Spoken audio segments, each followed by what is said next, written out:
double minor, and I hope to go into acting or writing or some combination of both in the future. And basically what that means is I better be good at bartending while I'm screwed.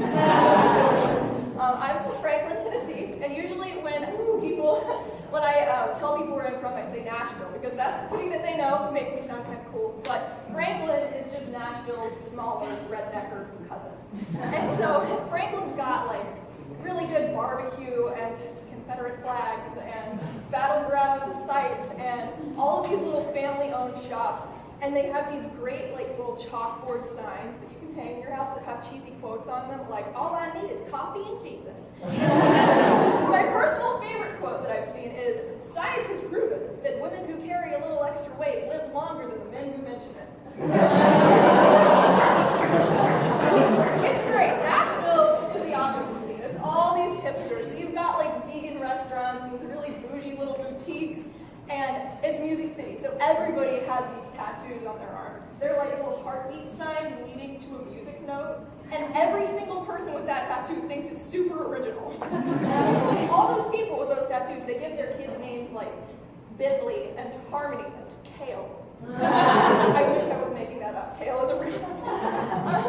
And the best thing about Nashville, though, is the tourists. So you can always spot the tourists because it's these middle-aged women on pedal taverns. And if you don't know what a pedal tavern is, it's like a 10-person seated bike with a bunch of kegs in the middle, so that you can like fill up your beer cups over and over again to get super drunk.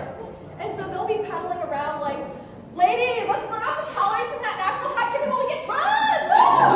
They'll be like shrieking and singing and pedaling around and constantly trying to spot celebrities, because people have this misconception that Nashville is just crawling with famous people. So me and my family will just be walking down the street all casually, and then the pedal tavern ladies, they'll see my mom, who's like gorgeous with her long flowing hair, and they'll be like, oh my gosh, is that Carrie Underwood? And then they'll see me, and they'll be like, oh my god, Justin Bieber!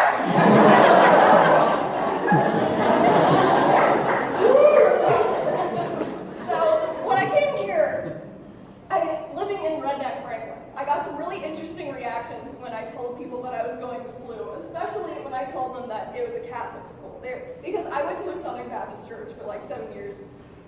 But when I told them, they'd be like, a Catholic school, huh? You know, they worship Mary. You know, they think they're actually eating Jesus' dead body when they do communion. They're like, oh, hon, some atheist professor's going to try to tell you about evolution. And then they like, my favorite quote of all was, oh, honey, it's going to be real different there. You're going to have to really stand your ground and stand up for your beliefs because, you know, you are going to a liberal arts school. I was like, that word has multiple meanings. Do you not know that? But I got here, and it was obviously kind of a culture shock after that, but a great culture shock, because Catholics are great, they're not scary. Mass is great, they're not cannibals, they don't marry. Some of my best friends are Catholics. Honestly, I think that like the Southern Baptists who had a problem with this are just like a little jealous of Catholics, because Catholics know how to have a good time. Just the fact that they take wine with their communion says something, because Southern Baptists, they drink grape juice. I've never seen alcohol in a Baptist church ever in my life. But, and I toured 17 colleges before deciding on SLU, which is way too many. But I toured some other Baptist ones, and they made these students sign these contracts that said, even when I turn 21, I will not defile my body with the devil's liquid, because on or off campus, it will separate me from the Lord, and it will separate me from my fellow community members. In my I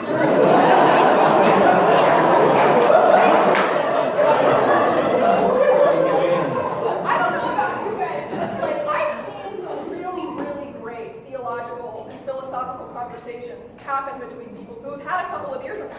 And so I get to SLU, and it's orientation week, and there's this big DPS guy up there who's like, how many of you guys drank in high school? And people are like, people are like, how many of you guys plan to drink in college? And people are like, and then he's like, all right, it's a wet campus. You're all adults. Don't get caught. If you drink something with carbonation, it'll hit your system faster. Good luck. That's it.